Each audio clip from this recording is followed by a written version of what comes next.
pensemos en cuáles son las verdaderas claves para desarrollar nuestra sociedad.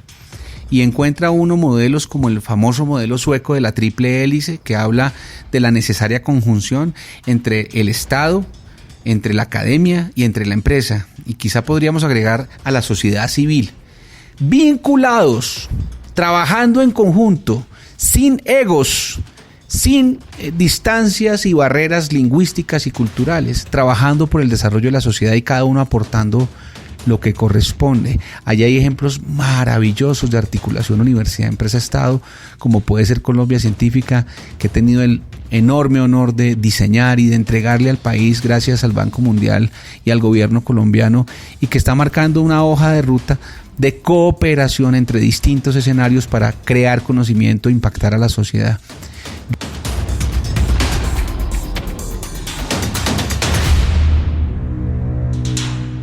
Aprender es atrapar.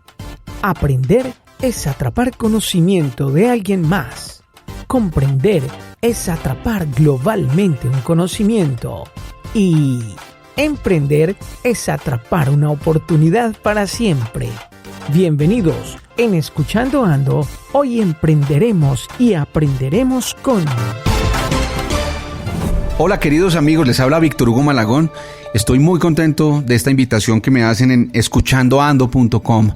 Hicimos este podcast alrededor de la creación de valor, de la responsabilidad de las empresas, del futuro de nuestra sociedad. Los invito a escucharnos en escuchandoando.com y en las redes sociales Facebook, LinkedIn y Twitter, @Víctor_Malagón. Un abrazo.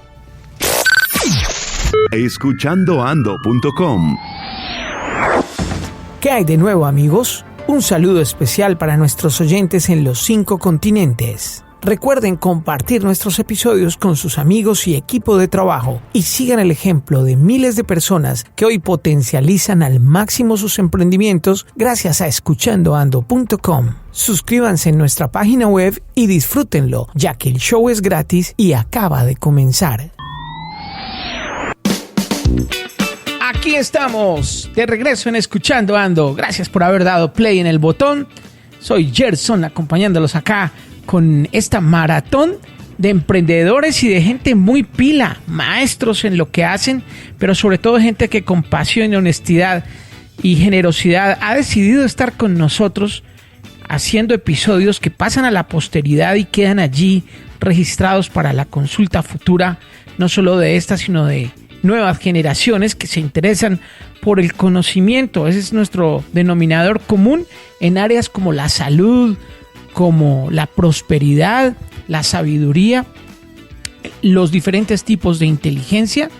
Y bueno, aquí están cientos de episodios para que usted los escuche totalmente gratis. Todos los días un nuevo episodio. Siempre saludamos a uno de los países donde nos escuchan. ¿Y quién iba a creer que en Australia escuchan Escuchando Ando? Nos han enviado varias fotos, nada menos que de relojes iWatch, donde las personas escuchan el podcast y van en su carro felices. Vuelven el carro un salón de clases. También del metro de Nueva York, del metro de Chile, de Santiago, gente que está en Panamá. Bueno, en fin, el programa lo estamos emitiendo normalmente desde Colombia, pero nuestros invitados están a nivel mundial y también viajamos bastante. Hemos estado en Perú, en Chile, en los Estados Unidos, en Panamá, en México y próximamente estaremos en España. Saludos a propósito para toda la gente que está escuchándonos allí en España. Bueno, vamos a iniciar nuestro programa de hoy cargados de energía y pendientes de toda la gente que se viene vinculando a través de la aplicación Telegram a Escuchando Ando. Para ser miembro de nuestro programa, usted lo único que necesita es bajar la aplicación de Telegram y escribir escuchandoando.com. Allí vamos a tener un grupo en el cual participan nuestros oyentes. Vamos a entregar muchísimos premios, invitaciones, información privilegiada para aprender a emprender. Todo esto y mucho más en el grupo de Telegram que es Escuchando Ando, como es nuestro programa, también en nuestras plataformas habituales.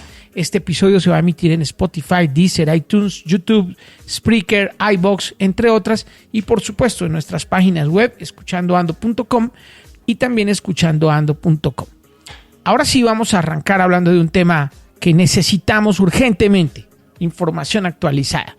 Y en la sinopsis del episodio, ustedes habrán visto cosas como el tema de los valores personales de los empleados y cómo las empresas exitosas del futuro son las que toman la decisión inteligente de alinear los valores de la empresa con los valores de los empleados.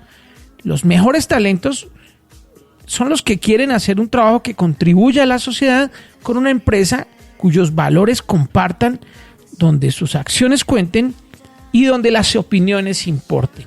Pues nuestro invitado de hoy es un experto en el tema. Se trata de Víctor Hugo Malagón, quien está en la ciudad de Bogotá, y desde allí estamos conectados con Víctor Hugo con un sonido fascinante hecho por César Ocampo, que está en la producción técnica y está haciendo una ingeniería bastante buena. Felicitaciones, un aplauso para César por ese esfuerzo y esa dedicación para que todos los días ustedes nos escuchen mucho mejor.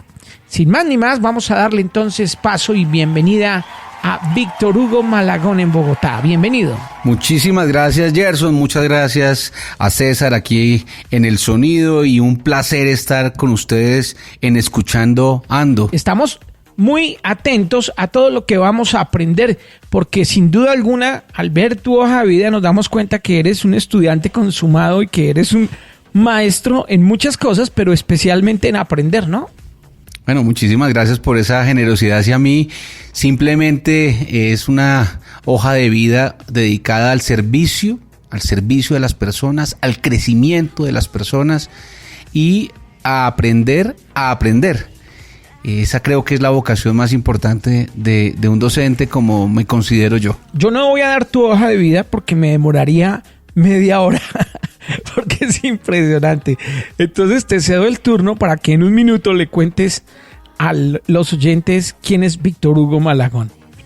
Hombre, Gerson, pues muchas gracias. No es fácil presentarse uno mismo, pero quizá vengo a decir que Víctor Malagón sobre todo es un ser humano afortunado, que ha tenido enormes oportunidades en la vida, que ha nacido en una familia llena de amor, de compromiso con la ciencia, con la educación, con el conocimiento, que ha intentado conformar una familia con su esposa y sus 2 hijos al servicio de la sociedad, y que ha procurado en esa tarea de vida formarse como economista de la Universidad del Rosario, mi alma mater, que amo profundamente, como especialista en relaciones internacionales de la Universidad Javeriana, como máster en ciencia política y participación ciudadana en la Universidad Francisco de Vitoria en España, como máster también en administración de empresas en la Universidad de San Pablo, como formulador de política pública en el programa de transformación productiva, hoy Colombia Productiva,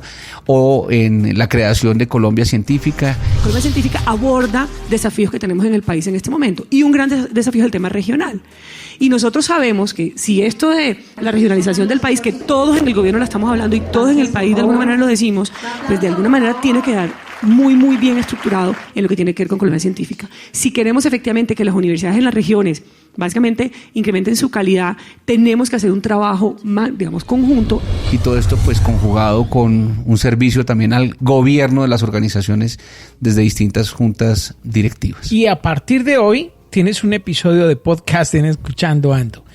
Vamos. Y muy feliz de estar aquí con ustedes. Sí, vamos a comenzar por un tema que creo que es el que los emprendedores, especialmente los integrantes de pequeñas y medianas empresas, más estamos necesitando entender, familiarizarnos y comprometernos, y es el de la responsabilidad social empresarial. ¿Qué tanta experiencia, cuéntanos, tienes en el tema? Bueno, la responsabilidad social empresarial es una de las líneas de mi investigación, pero además de mi docencia, pero sobre todo de mi ejercicio profesional y de la aplicación de los conocimientos. Tuve la oportunidad de empezar a acercarme al tema con mi tesis de maestría en España, una tesis que años más tarde se convirtió en una publicación en un libro que siento que ha hecho un aporte importante a la reflexión sobre la responsabilidad social de las organizaciones en Colombia y en América Latina. O sea que mi primera aproximación fue una aproximación muy teórica Acompañé los inicios de la especialización en responsabilidad social empresarial de la Universidad Externado de Colombia y posteriormente su tránsito hacia la maestría. Acompañé a algunas universidades regionales como la Universidad del Norte y la Universidad Tecnológica de Bolívar en reflexiones y creación de programas académicos sobre responsabilidad social, pero luego tuve la posibilidad de llevar ese conocimiento a un espacio un poco más claro de aplicación cuando tuve la oportunidad de ser gerente de responsabilidad social empresarial de la Asociación de Empresarios de Colombia, de la ANDI, en donde desarrollamos también una línea bien importante de gestión y de política gremial, de comprensión de la responsabilidad social empresarial, no como una bonita intención retórica de las empresas, sino como un modelo integral de gestión para la competitividad y para la creación de valor. Y fue una gran experiencia llevar la teoría a un plano más real, a un plano de práctica, a un plano de formulación de política gremial en una de las organizaciones empresariales y gremios más importantes del país. Pero luego, posteriormente, también en el ejercicio empresarial, en distintos sectores económicos y particularmente en el sector de las comunicaciones estratégicas y de la relación estratégica de las empresas con sus grupos de interés, he tenido la enorme oportunidad de tomar todo ese conocimiento y esa formulación gremial y llevarla a la realidad específica de todos los días de empresas de carne y hueso que todos los días aportan a la creación de valor para nuestro país, a través de distintos escenarios, de distintos servicios y por supuesto, más que proveedores de empresas, nos hemos convertido en Maca Consultores, en aliados de esas empresas en la gestión de sus relaciones con los diversos y complejos grupos de interés y en la creación de valor a través de esas relaciones. Eso me permite mantenerme vinculado con el mundo de la responsabilidad social y por supuesto también otros escenarios como la creación en Colombia y el fortalecimiento de la red del Pacto Global de Naciones Unidas, la creación en Colombia de la Oficina para América Latina del GRI, del Global Reporting Initiative, probablemente la iniciativa más importante a nivel mundial para que las empresas midan sus impactos, los impactos de sus comportamientos y de sus operaciones en la creación o destrucción de valor económico, social y ambiental para la sociedad. Y apuesto a que nuestros oyentes nunca han escuchado hablar de todo esto en los medios tradicionales porque se mantiene escondido, no, seguramente no da a la audiencia suficiente, entonces no se comparten estas iniciativas fabulosas para que más y más personas se unan.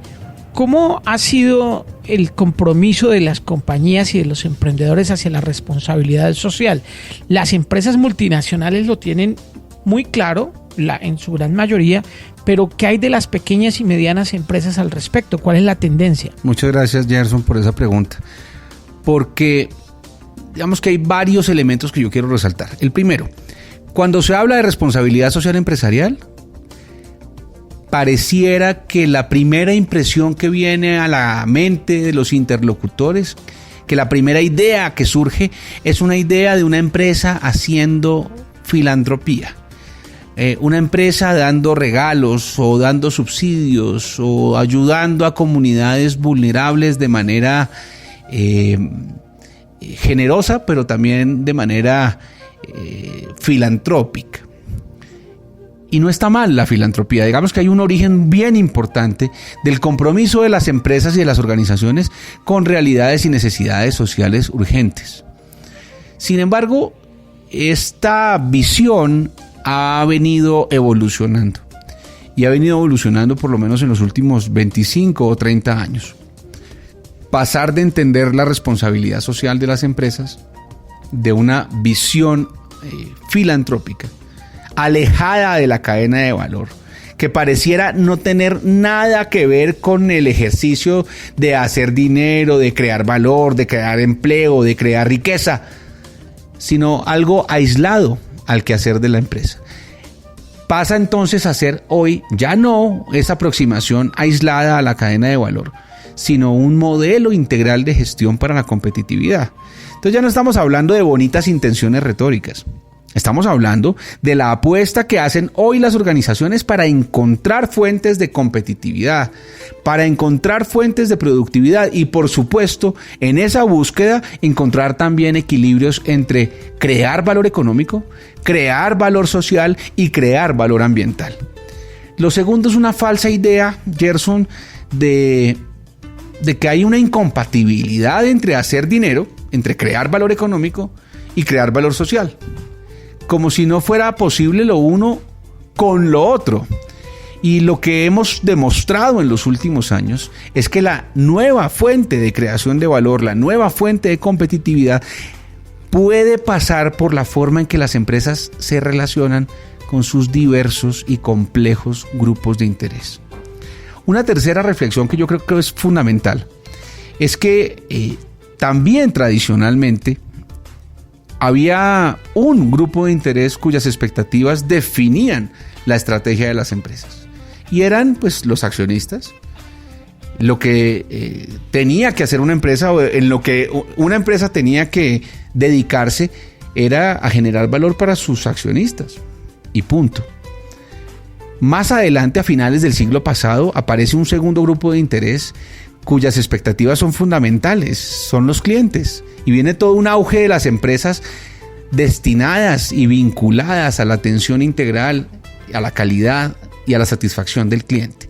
Bajo una premisa muy sencilla: si el cliente no está contento, si el cliente no está satisfecho, si las expectativas del cliente no se satisfacen, tampoco generaremos valor suficiente para garantizar y satisfacer las expectativas de los accionistas. Y hasta allí. Es este auge de la responsabilidad social, de entender a una empresa que se relaciona con muchos y diversos y complejos grupos de interés. Es este auge de la responsabilidad social el que, nos guste o no, ha obligado a que las empresas grandes y pequeñas entiendan que su relación con todos los grupos de interés es la fuente de generación de valor o la fuente de destrucción de valor. Ya no solamente los accionistas, ya no solamente los clientes, sino también sus empleados y sus colaboradores, sus proveedores, las comunidades cercanas y lejanas que se ven afectadas con la operación empresarial, los medios de comunicación, la academia como generadora de conocimiento, los gobiernos locales y los gobiernos nacionales. Todas esas relaciones de la empresa con estos grupos de interés son espacios para crear o a veces lamentablemente para destruir valor. No hay que ir muy lejos al abrir las páginas de los periódicos de casi todos los días y encontrar casos empresariales latinoamericanos que pasaron de ser creadores de valor en ámbitos como la infraestructura a ser destructores de valor por intervenir indebidamente en la política pública y en la política electoral de muchos países de América Latina. Es una muestra de cómo las relaciones de las empresas con los grupos de interés crean o destruyen valor. Ya no se trata solamente de hacer cosas buenas y de hacer el bien.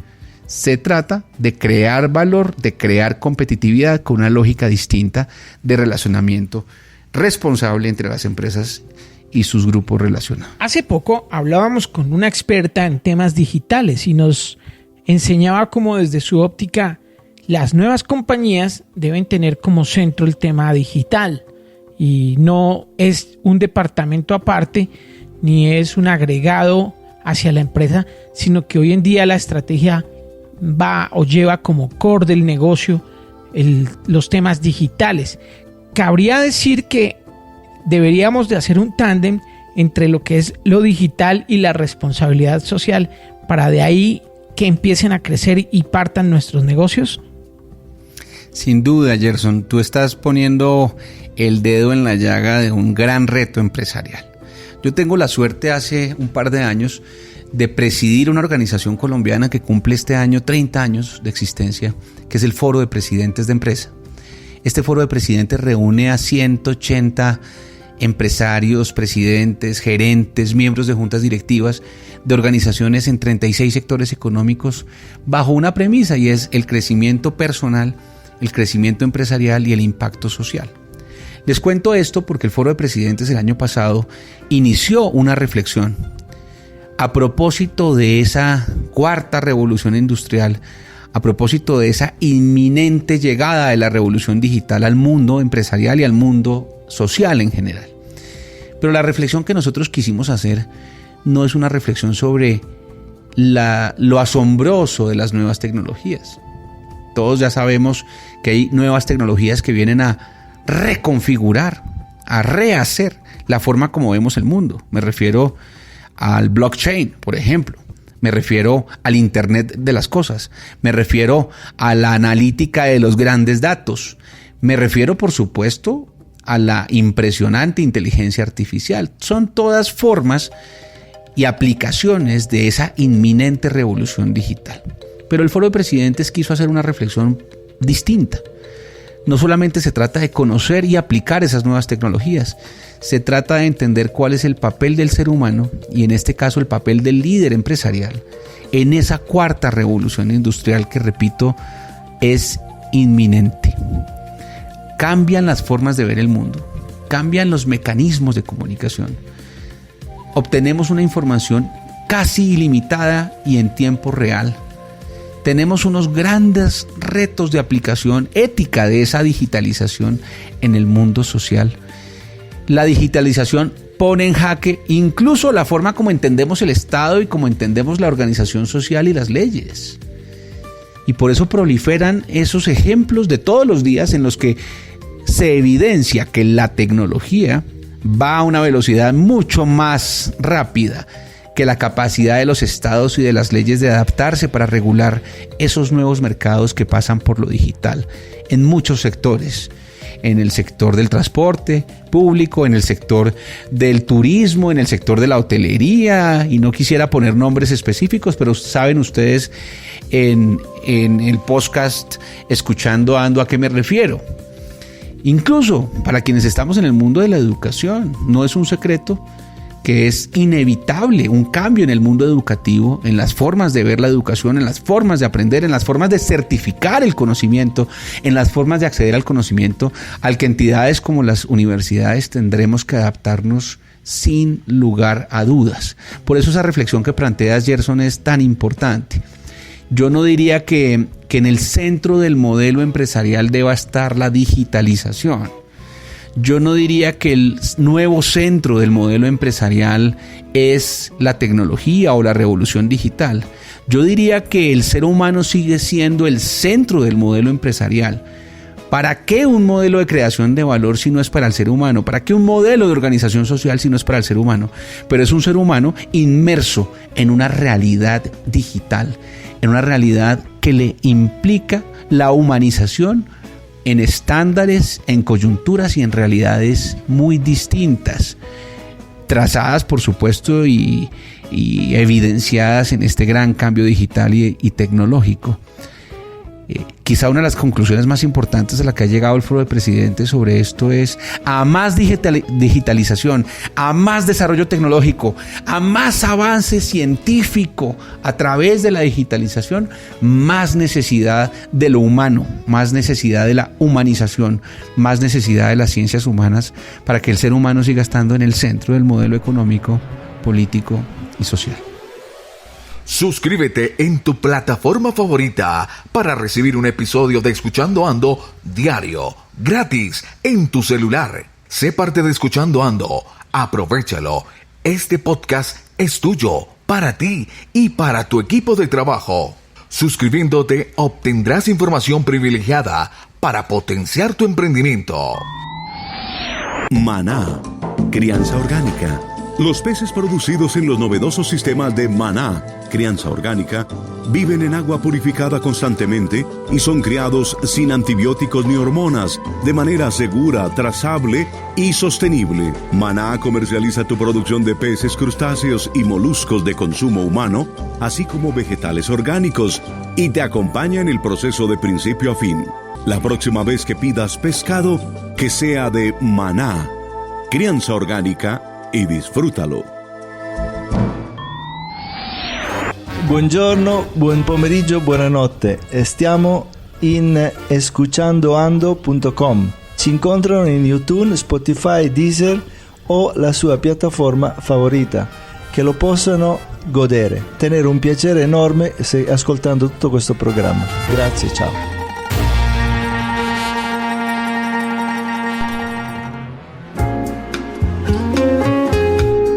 Fíjate que entre más digitalización peor, porque ahora la gente para apoyar una causa simplemente da like y ya con eso creen que hicieron gran cosa. Entonces le dan like a cualquier cosa, cualquier iniciativa y ya salen a vivir su vida normal.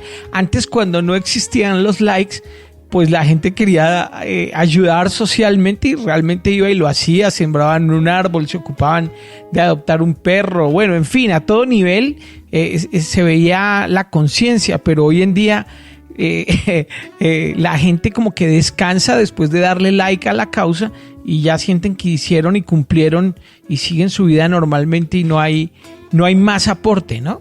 Exacto, Gerson. Y fíjate que esa reflexión de hace 3000 años atrás de los grandes pensadores griegos, Platón y Aristóteles, sigue siendo vigente. ¿Qué son fines y qué son medios?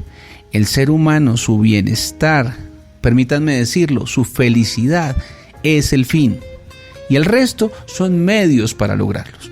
Estamos en una sociedad en la que a veces se confunde el medio con el fin y creemos que el fin en sí mismo es la tecnología, el fin en sí mismo es la revolución digital, el fin en sí mismo es la inteligencia artificial y se nos olvida que esos son simplemente medios para seguir fortaleciendo el gran fin que es el bienestar y la felicidad humanas. Si necesitamos volver a sentir que nos necesitamos unos a otros y tener ese toque nuevamente. Para ilustrarte algo de responsabilidad social, algo anecdótico, un amigo me acompañó a cerrar un negocio en una importante compañía, la cual nos exigía una presentación de nuestra labor a nivel social. Y el tipo se enfureció porque se sorprendió que casi que decía, ¿y a ellos qué les importa?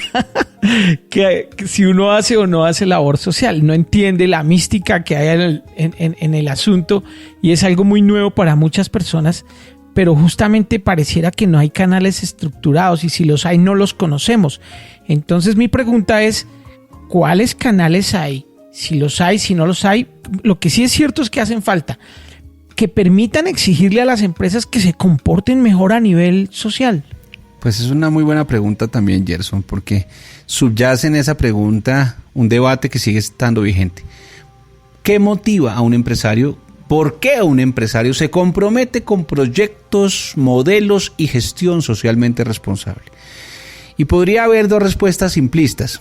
La primera, lo hace, decimos algunos, porque cree que es lo correcto, porque cree que es lo que debe hacer, porque cree que su acción empresarial para generar riqueza a los accionistas debe también generar riqueza a los clientes, debe también generar riqueza a los trabajadores, debe también generar riqueza a la sociedad. Y hay otros que responderían también con buenas razones y con algo de sospecha y mal pensamiento, dirían, oiga, el empresario lo hace porque hay unos incentivos tributarios o porque le van a rebajar los impuestos o porque si lo hace va a tener entonces unas ventajas de mercado. No son incompatibles estas dos respuestas. Si entendemos que el modelo de responsabilidad social, de construir valor para la sociedad en esta triple cuenta económica, social y ambiental, es un modelo de lógica empresarial. Y yo creo que hay 4 grandes razones por las cuales se valida y se motiva al empresario a asumir retos de responsabilidad social. La primera, y no es menor, es una razón ética. Basta con abrir los periódicos, oír las emisoras, ver los noticieros todos los días para ver y para evidenciar que tenemos una urgente necesidad ética. La tercera razón es una razón de tipo de mercado. Es una razón que yo he aprendido con mi experiencia que es muy útil en la lógica de los empresarios y es el acceso a los mercados internacionales y la permanencia y sobrevivencia en los mercados locales.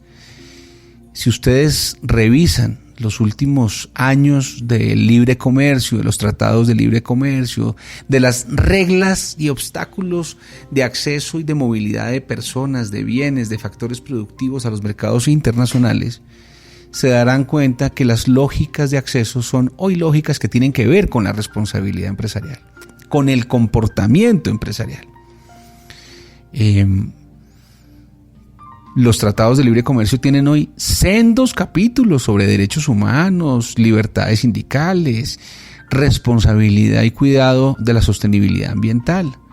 Es una nueva lógica de acceso a los mercados, pero también es una nueva lógica de permanencia y sobrevivencia en mercados locales en virtud de consumidores más sensibles, más formados y mejor informados que castigan o premian con su decisión de compra a las compañías. Esta es una razón bien importante porque habla el lenguaje del empresariado, porque tiene que ver con la sostenibilidad y la supervivencia de las empresas, porque tiene que ver con el modelo de creación de valor económico. Y quiero insistir en esto. Aquí no estamos hablando de bonitas intenciones retóricas, no estamos hablando de subsidios, no estamos hablando de regalos, no estamos hablando de donaciones a fundaciones sociales, estamos hablando de un modelo integral de relacionamiento de las empresas con sus grupos de interés como parte de la responsabilidad. Y la cuarta razón, para no extenderme demasiado, es una razón en la que yo creo firmemente. La responsabilidad social es, sin lugar a dudas, independientemente de sus acepciones, de si hablamos de sostenibilidad, de responsabilidad, de valor compartido, más allá de los apellidos que le pongamos a la responsabilidad social, es sin lugar a dudas un modelo integral de gestión en las organizaciones, es una clave de competitividad, es una clave de productividad, es por supuesto una clave para el desarrollo económico y social. Hay tanta gente que nos está escuchando en este momento y estamos aprendiendo tanto. Quiero retomar la escena típica que la vivo casi todos los días en los que se me acercan las personas, y no solo a mí, sino todo el tiempo pasa eso, yo creo que con la mayoría de nuestros oyentes, y es ¿qué hay para hacer? ¿Qué hacemos? ¿Qué está dando plata? ¿Qué es lo que se está vendiendo? O cuando todos creamos, incluso las compañías más viejas siguen mirando qué van a hacer. Antes, efectivamente, lo primero que se pensaba era en hacer lo que más diera plata, lo que más se estuviera vendiendo, pero hoy ese triple impacto que llaman, que es tan importante, es la prioridad a la hora de pensar en qué producto sacar. Antes no era tan importante si le hacía daño o no al medio ambiente, no era algo en lo que se fijara la gente del todo, porque creíamos que el planeta iba a ser eterno, pero hoy es una de las prioridades, el cuidado al medio ambiente, la mirada social, la gobernanza, la transparencia, la comunidad, los trabajadores. Lo más interesante es que es un gran negocio, y la razón por la cual es un gran negocio, es decir, yo creo que ya el punto no es cuál producto saco, sino si cumple esos factores, porque si cumplo esos factores ya va a ser buen negocio. Y la razón es porque casi nadie le presta la atención que merece a la mirada social, al cuidado ambiente, al del medio ambiente, a la gobernanza, a los trabajadores y a la comunidad. ¿Me explico, Víctor? Sí, de acuerdo, 100% de acuerdo. Es más, yo como profesor siempre he tenido la duda y siempre me he cuestionado sobre una conclusión que parece intuitiva. Según lo que acabas de decir, Gerson, intuitivamente y después de oír un poco y de reflexionar sobre esta evolución de la responsabilidad social, pues uno concluye que ser ético es también ser rentable, que hacer las cosas mejor es también generar rentabilidad. Pero esa conclusión es intuitiva. Yo intuyo que es así. Yo intuyo que en esa lógica de crear valor económico, social y ambiental, en esa triple cuenta de resultados, hacer lo correcto, cuidar al ser humano, relacionarse valorando la dignidad humana en las relaciones empresariales, pues también genera valor, también es rentable. Y me di a la tarea de buscar alguna fuente, como les decía, como profesor, que me llevara a pasar de la intuición a la demostración. No me sentía cómodo simplemente intuyendo. Y me encontré un artículo que quiero compartir con nuestros oyentes de Escuchando Ando, y es un artículo que se llama el caso de negocios, el business case de ciudadanía corporativa.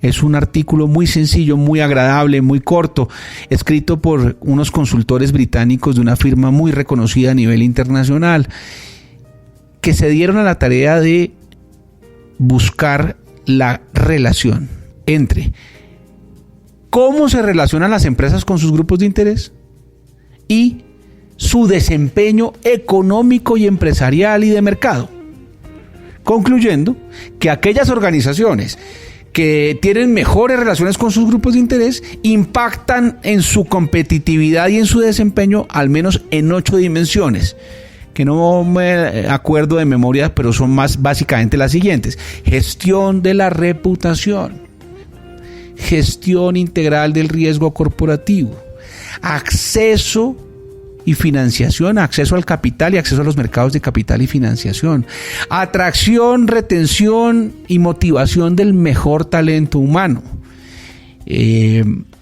ecoeficiencia y procesos eficientes, posición competitiva en el mercado, licencia social para operar.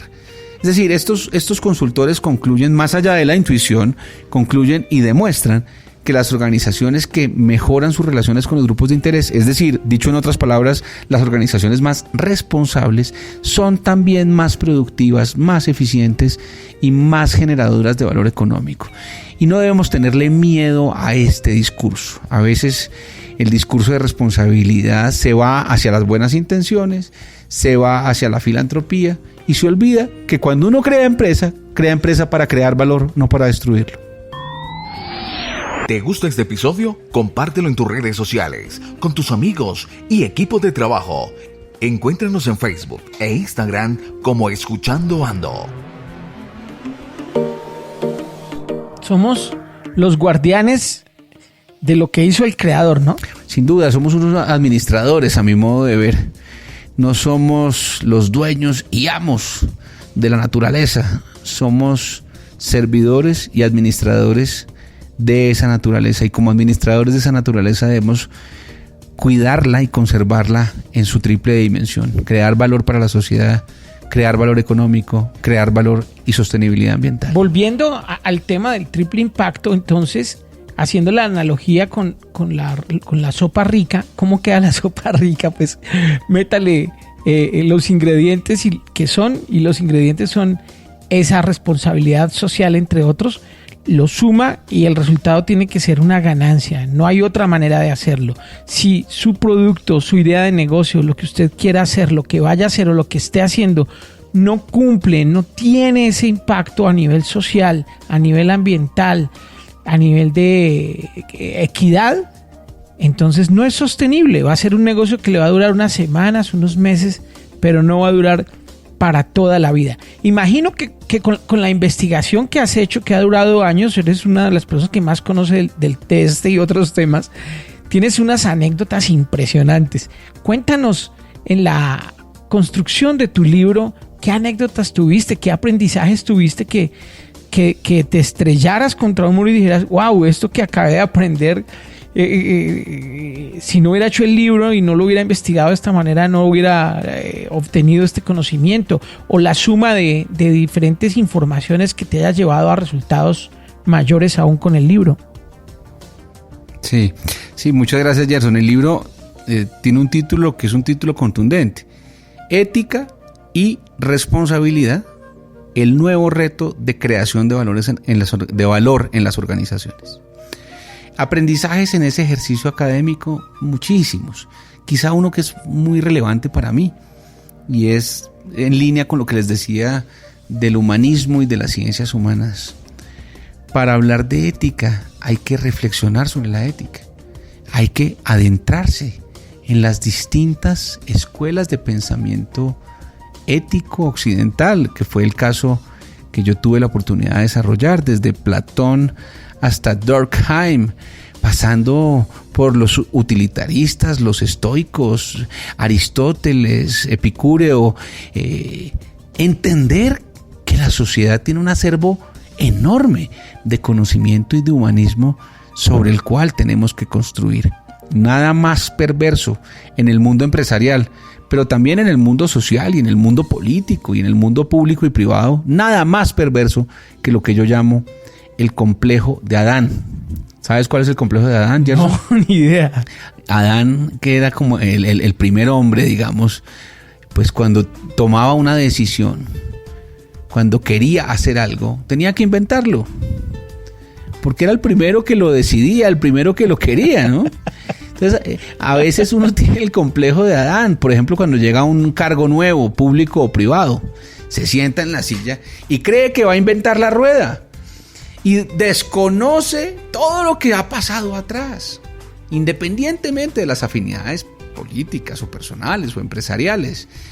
Eso que algunos llaman construir sobre lo construido es fundamental para que una sociedad avance en su conocimiento, en su ciencia, en su empresa, en su sociedad, en su desarrollo. Hay una frase maravillosa que le atribuyen a Isaac Newton que dice que si él llegó tan lejos en el conocimiento fue simplemente porque tuvo la oportunidad de caminar sobre hombros de gigantes. Todos nosotros como sociedad estamos caminando sobre hombros de gigantes, sobre quienes atrás hicieron esfuerzos para construir sociedad, y eso no se puede menospreciar. Es quizá uno de los grandes aprendizajes de esa reflexión académica de mi libro, y por supuesto, como tú dices, pues muchas anécdotas, muchos enfrentamientos, muchas batallas, pero también muchas satisfacciones, porque se trata, como lo dije al comienzo, de servirle a la sociedad, y creo que he podido servirle a través de ese conocimiento. La máquina del tiempo. La máquina del tiempo. La máquina del tiempo. Daniel Buitrón, quien dirige un emprendimiento que se llama Colombia Eco Travel. Así que bienvenido, Daniel, a Escuchando Ando. Claro que sí, pues primero que todo muchas gracias a ustedes y espero que los que vayan a escuchar este podcast tomen mucha fuerza para viajar, para que conozcan Colombia, para que aprecien Colombia, que es un lugar maravilloso. De hecho, por eso es que dicen que Colombia es el país del realismo mágico, porque uno nunca sabe qué se puede encontrar acá.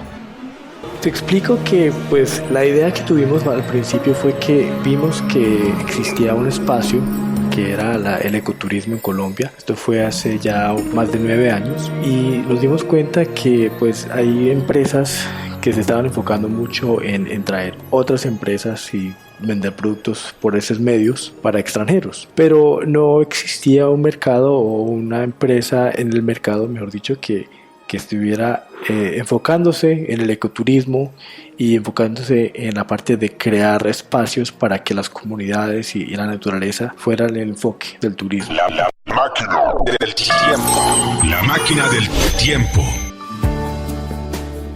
Una de las más grandes injusticias que se hace con el ser humano es desecharlo una vez cumple cierta edad. Ese rechazo hacia las personas mayores por el hecho de que llegan a cierta edad y cómo en las empresas las mandan pa'l carajo o las rechazan que por viejas.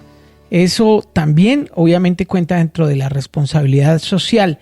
¿Qué se está haciendo al respecto? ¿Hasta cuándo nos vamos a quitar esa telaraña de la cabeza de que una persona por tener cierta edad no puede trabajar? Pues ahí yo aprovecho esta pregunta, Gerson, para dos reflexiones. La primera de ellas, yo he evidenciado que las organizaciones dedicamos muchos recursos económicos, esfuerzos, tiempo, planeación, gestión para atraer, capturar y en algunos casos como dicen, cazar el mejor talento humano. La plata, los recursos y el tiempo que se gasta en eso es significativo. Pero eso no se compadece, esa inversión para atraer talento, no se compadece con la nula, en la mayoría de los casos, no quiero generalizar, con la nula destinación de recursos económicos, personales, temporales, etcétera, para deshacerse del talento humano. Gastamos mucha plata para contratar gente y muy poco esfuerzo para echar gente. Y entonces se confabulan allí, se construyen unas culturas corporativas perversas.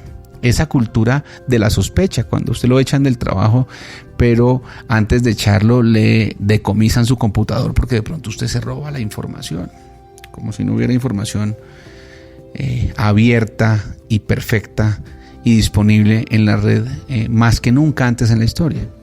O cuando van a despedir a una persona a la organización, entonces toda la organización lo sabe, eso es como la crónica de una muerte anunciada, y deciden hacerlo el día viernes cuando ya no hay nadie en la oficina y le dejan una carta al personaje explicándole su salida. Lo que quiero decir es que a veces cuidamos poco la dignidad de las personas, sobre todo en situaciones de desvinculación, para no decir desprecio del talento humano. A propósito también de lo que dices de las personas mayores, efectivamente, digamos que es una sociedad con muchas, diría yo, taras. La tara de que es una sociedad que no reconoce en el fracaso una gran oportunidad de conocimiento y de desarrollo, y en eso vivimos los emprendedores. Es una sociedad que desprecia a sus mayores, es una sociedad que desprecia el conocimiento y la experiencia. Es una sociedad donde pasa lo que tú acabas de mencionar, es una sociedad que envejece y que no se ha preparado para atender el bienestar y la dignidad de las personas mayores. Tengo un ejemplo muy puntual, es el ejemplo del Foro de Presidentes. El Foro de Presidentes, por supuesto, vincula, después de un proceso muy riguroso de postulación, identificación y de revisión de las hojas de vida, a presidentes, gerentes, miembros de juntas directivas de organizaciones. Pero vinculamos a la persona, no al presidente. Por eso cuando esa persona, ese ser humano maravilloso que le ha aportado valor a la organización, a su organización empresarial y a nuestra organización de empresarios y de presidentes, termina su vida laboral o deja de ser presidente, sigue siendo miembro de nuestra organización. Su experiencia, su trayectoria, su conocimiento iluminan a quienes venimos en las generaciones posteriores con el mismo compromiso de crear valor. Esa experiencia de los adultos mayores, esa experiencia de los mayores en nuestra sociedad es también una gran oportunidad de desarrollo que a veces, coincido contigo, Gerson, estamos desperdiciando.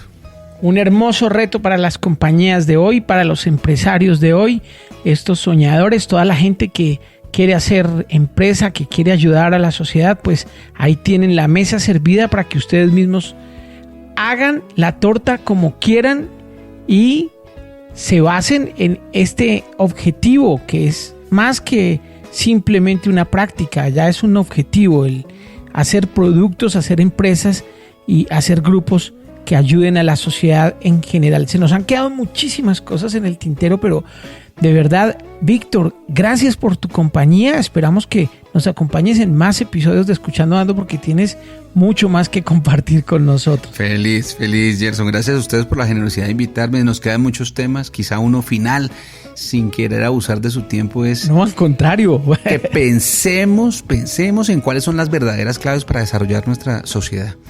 Y encuentra uno modelos como el famoso modelo sueco de la triple hélice, que habla de la necesaria conjunción entre el Estado, entre la academia y entre la empresa. Y quizá podríamos agregar a la sociedad civil. Vinculados, trabajando en conjunto, sin egos, sin distancias y barreras lingüísticas y culturales, trabajando por el desarrollo de la sociedad y cada uno aportando lo que corresponde. Allí hay ejemplos maravillosos de articulación universidad-empresa-estado, como puede ser Colombia Científica, que ha tenido el enorme honor de diseñar y de entregarle al país gracias al Banco Mundial y al gobierno colombiano, y que está marcando una hoja de ruta de cooperación entre distintos escenarios para crear conocimiento e impactar a la sociedad. Yo no puedo menos que agradecer a César, a Gerson, a Lilo, a todas las personas que hacen posible este espacio maravilloso de Escuchando Ando. Me siento muy honrado de estar acá y espero, Gerson, que no sea la última vez, que haya muchas más. Excelente, muchas gracias por tu tiempo. Nos vemos en el camino y mientras nos vemos nos escuchamos en Escuchando Ando. Llegaste hasta el final. Entonces te gustó. Ahora puedes decir Escuchando Ando. Comparte este episodio y descarga más en escuchandoando.com o en tu plataforma favorita. Hasta la próxima. El anterior episodio fue una presentación de Maná, crianza orgánica. Los peces producidos en los novedosos sistemas de Maná, crianza orgánica, viven en agua purificada constantemente y son criados sin antibióticos ni hormonas, de manera segura, trazable y sostenible. Maná comercializa tu producción de peces, crustáceos y moluscos de consumo humano, así como vegetales orgánicos, y te acompaña en el proceso de principio a fin. La próxima vez que pidas pescado, que sea de Maná, crianza orgánica, y disfrútalo. Y ahora que ya has disfrutado de las buenas nuevas, no te quedes con esto para ti solo. Suscríbete a nuestro canal escuchandoando.com. Es gratis y comparte con la mayor cantidad de personas en el mundo esta información positiva, esta experiencia inspiradora. Recuerda que estamos en todas las plataformas digitales. Comparte, comparte.